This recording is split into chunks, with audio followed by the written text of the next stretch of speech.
الحمد لله نحمده ونستعينه ونستغفره ونعوذ بالله من شرور أنفسنا ومن سيئات أعمالنا من يهده الله فلا مضل له ومن يضلل فلا هادي له وأشهد أن لا إله إلا الله وحده لا شريك له وأشهد أن محمدا عبده ورسوله قال الله تعالى في كتابه الكريم يا أيها الذين آمنوا اتقوا الله حق تقاته ولا تموتن إلا وأنتم مسلمون وقال تعالى يا أيها الناس اتقوا ربكم الذي خلقكم من نفس واحدة وخلق منها زوجها وبث منهما رجالا كثيرا ونساء واتقوا الله الذي تساءلون به والأرحام إن الله كان عليكم رقيبا وقال تعالى يا أيها الذين آمنوا اتقوا الله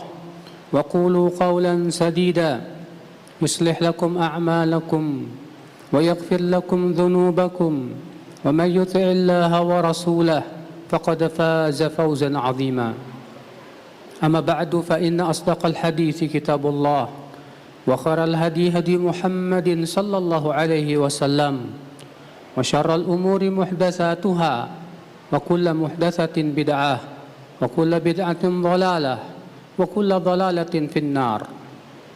Umat al-Islam, Nabi sallallahu alaihi wasallam menyebutkan 3 perkara yang membinasakan seorang hamba. Beliau bersabda salasun minal muhlikat, 3 perkara yang membinasakan.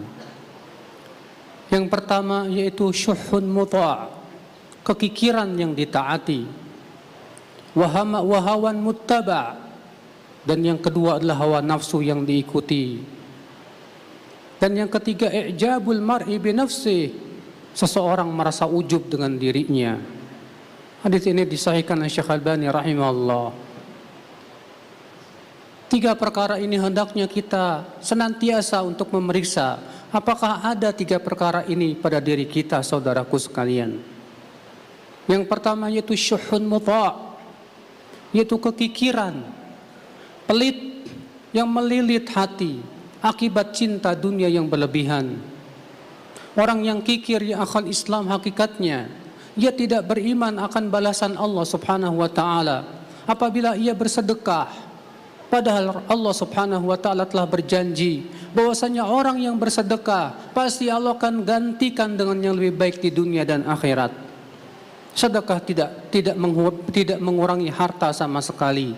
Sebagaimana Rasulullah sallallahu alaihi wasallam bersabda demikian, "Wala tunqisu shadaqatun min mal." Tidaklah sedekah mengurangi harta. Ini janji dari Allah dan Rasulnya. Maka orang yang pelit seakan ia tidak percaya dengan janji Allah. Seakan dia menganggap kalau dia mengeluarkan hartanya dan berinfak di jalan Allah, itu akan menjadikan dia jatuh miskin dan fakir. Padahal tidak demikian, justru kebalikannya. Orang yang bersedekah, orang yang berinfak didoakan oleh para malaikat, didoakan oleh 2 malaikat agar diganti oleh Allah subhanahu wa ta'ala. Sebagaimana disebutkan dalam hadis bahwa setiap hari 2 malaikat turun. Yang satu berkata, Allahumma a'ti munfiqan khalafa. Ya Allah, berikan ganti bagi orang yang berinfak. Yang satu lagi berdoa, Allahumma a'ti mumsikan talafa. Ya Allah, binasakan harta orang yang pelit. Dia tidak sadar bahwasanya pelit itu hakikatnya merusak hartanya, membinasakan hartanya, saudaraku seiman. Maka dari itulah berapa banyak orang-orang yang pelit, mereka kemudian mudah terkena penyakit dengki. Berapa banyak orang-orang yang pelit bahkan kemudian sampai menumpahkan darah orang-orang yang ia dengki kepadanya. Maka perkara yang pertama ini yang Rasulullah SAW ingatkan kepada kita, yaitu syuhun muta', kekikiran yang ditaati. Seorang muslim ya akhal iman yakin akan kehidupan akhirat. Seorang mukmin yakin bahwa kalau ia bersedekah Allah pasti berkahi hartanya. Oleh karena itulah lihatlah para sahabat, mereka berlomba-lomba untuk bersedekah. Bahkan ada orang yang tidak memiliki harta, dia pergi ke pasar, kemudian dia bekerja menjadi kuli di sana, kemudian hasilnya ia infakkan dan sedekahkan. Yang kedua, saudaraku sekalian, ini yang lebih berat lagi, yaitu hawan muttaba, hawa nafsu yang diikuti. Allah menyebutkan dalam Al-Quran bahwasanya manusia yang paling sesat di dunia adalah mereka yang mengikuti hawa nafsunya. Allah berfirman, "Waman adallu mimman ittaba'a hawahu bighairi hudan minallah." Siapakah yang paling sesat dari orang yang mengikuti hawa nafsunya tanpa petunjuk dari Allah Subhanahu wa taala? Orang yang mengikuti hawa nafsu, ya akhal Islam, walaupun ia memiliki ilmu yang banyak tentang agama, ia tersesat jalan. Lihatlah bagaimana Allah Subhanahu wa taala menyebutkan dalam Al-Quran tentang kisah si Bal'am yang telah Allah ajarkan kepadanya ayat-ayatnya, namun ia terlepas dari ayat-ayat Allah. Ia tinggalkan ayat-ayat Allah demi untuk mendapatkan hawa nafsunya. Maka Allah mengatakan, "Watlu alaihim naba alladhi atainahu ayatina fansalakha minha faatba'ahu syaitan fakana minal ghawin walau syi'na la rafa'nahu biha walakinnahu akhlada ilal ardi wa taba'a hawa." Bacakan kepada mereka tentang kisah orang yang telah kami ajarkan ayat-ayat kami kepadanya, lalu ia lepas dari ayat kami, lalu setan pun mengikutinya, dan jadilah ia orang-orang yang tersesat. Kalaulah kami kehendaki, kami akan muliakan ia dengan ayat-ayat kami, akan tetapi ia lebih condong kepada dunia dan mengikuti hawa nafsunya. Umat al-Islam, Allah menyebutkan dalam Al-Quran bahwa orang yang mengikuti hawa nafsu, mempertuhankan hawa nafsu, Allah sesatkan ia di atas keilmuan. Allah tutup mati hatinya, telinganya dan matanya, sehingga tidak lagi bisa membedakan mana yang hak dan mana yang batil. Allah berfirman, "Afara'aita man ittakhadha ilahahu hawah wa adallahu Allahu ala ilm." Bagaimana pendapatmu tentang orang yang mempertuhankan hawa nafsunya dan Allah sesatkan ia di atas keilmuan? Ilmu yang banyak percuma dan tidak akan ada manfaatnya apabila pelakunya senantiasa mengikuti hawa nafsunya. Umat al-Islam, seorang yang mengikuti hawa nafsu dan beragama sesuai dengan hawa nafsu, orang seperti ini akan sulit kembali kepada kebenaran. Bahkan ditegakkan kepadanya 1000 dalil pun dia tidak akan pernah menerimanya, karena yang ia ikuti adalah hawa nafsunya. Umat al-Islam, maka kewajiban kita ya akhal Islam untuk menundukkan hawa nafsu kita sesuai dengan kitabullah dan sunnah Rasulullah sallallahu alaihi wasallam. Karena sesungguhnya sebab utama kesesatan manusia dari jalan Allah Subhanahu wa taala adalah ketika ia lebih mengedepankan hawa nafsunya dan akalnya di atas kitabullah dan sunnah Rasulullah sallallahu alaihi wasallam, sehingga agama dipermainkan sesuai dengan keinginan dan hawa nafsunya.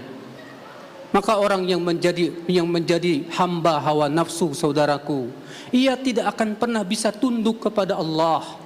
Dia tidak akan pernah bisa taslim kepada Allah. Dia tidak akan mampu menghambakan dirinya kepada Allah secara sempurna.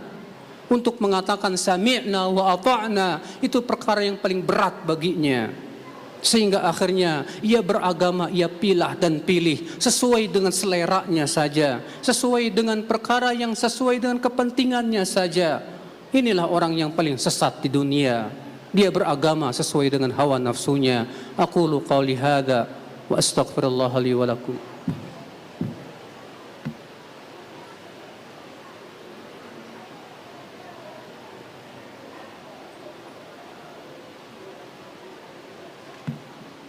Alhamdulillah wassalatu wassalamu ala Rasulillah nabiyyina Muhammadin wa alihi wa sahbihi wa man walah.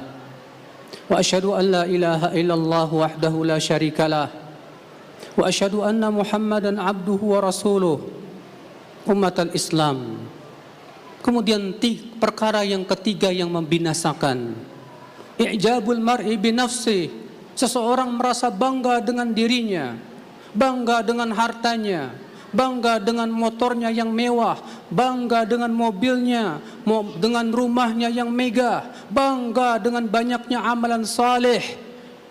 Perkara ini saudaraku sekalian adalah perkara yang membatalkan amalannya bila ia merasa ujub dengan amalan saleh. Rasulullah sallallahu alaihi wasallam bersabda, "Lau lam takunu tudnibun, khasyitu alaikum akbar min dzalik al-ujub." Rasulullah SAW sabda, kalaulah kalian tidak berbuat dosa, aku khawatir atas kalian yang lebih berat dari dosa, yaitu merasa bangga dengan banyaknya ibadah. Ujub membatalkan amal saudaraku sekalian. Seseorang yang merasa ujub dengan kendaraannya, dengan hartanya, dengan dirinya, ia terancam diadab dalam kuburnya. Rasulullah SAW bersabda, "Bainama rajulun yamshi qad a'jabathu jummatuhu wa burdah." Ketika seseorang berjalan dan ia merasa ujub dengan rambutnya yang bagus dan pakaiannya yang indah, idh khusifa bihil ard, tiba-tiba Allah tenggelamkan ia ke dalam bumi. Fahuwa yatajaljal fiha ila yaumil qiyamah, dan ia terus diadab sampai hari kiamat. Banyak di antara kita memiliki barang yang mewah. Kita ujub dengan barang tersebut. Ada orang yang punya motor yang sangat mewah dan mahal, kemudian ia mengendarainya dengan penuh rasa ujub dan kesombongan. Hakikatnya benda itulah yang akan menjerumuskan ia ke dalam api neraka. Aisyah radhiyallahu anha pernah merasa bangga dengan pakaian yang ia lakukan, yang ia pakai. Maka kemudian Aisyah segera sadar, dibukanya pakaian itu dan segera diinfakkannya di jalan Allah. Demikian salafus salih ya akhal Islam. Seorang muslim tak layak untuk merasa ujub dan sombong dengan hartanya atau kelebihannya. Karena sesungguhnya semua itu adalah pemberian dari Allah Azza wa Jalla. Inna Allah malaikatahu yusalluna ala nabi. Ya ayyuhalladzina amanu sallu alaihi wa sallimu taslima. Allahumma salli ala Muhammad wa ala ali Muhammad. Kama sallaita ala Ibrahim wa ala ali Ibrahim innaka hamidun majid. Wa barik ala Muhammad wa ala ali Muhammad kama barakta ala Ibrahim wa ala ali Ibrahim innaka hamidun majid. Allahumma ighfir lil muslimina wal muslimat wal mu'minina wal mu'minat al ahya'i minhum wal amwat innaka sami'un qaribun mujibu da'wat. Allahumma arfa'anna hadzal waba' ya rabbal alamin washfi mardal muslimin warfa'anna hadzal waba' ya rabbal alamin waghfir li mautana ya rabbal alamin. Allahumma a'izzal islam wal muslimin. Allahumma ansuril muslimina fi kulli makan ya rabbal alamin. Allahumma ansurna 'alal qaumil zalimin, unsurna 'alal qaumil kafirin. Allahumma la tusallit 'alaina man la yarhamuna. Allahumma atina fid dunya hasanah wa fil akhirati hasanah wa qina 'adzaban nar. Wa akhiru da'wana anil hamdulillahi rabbil alamin.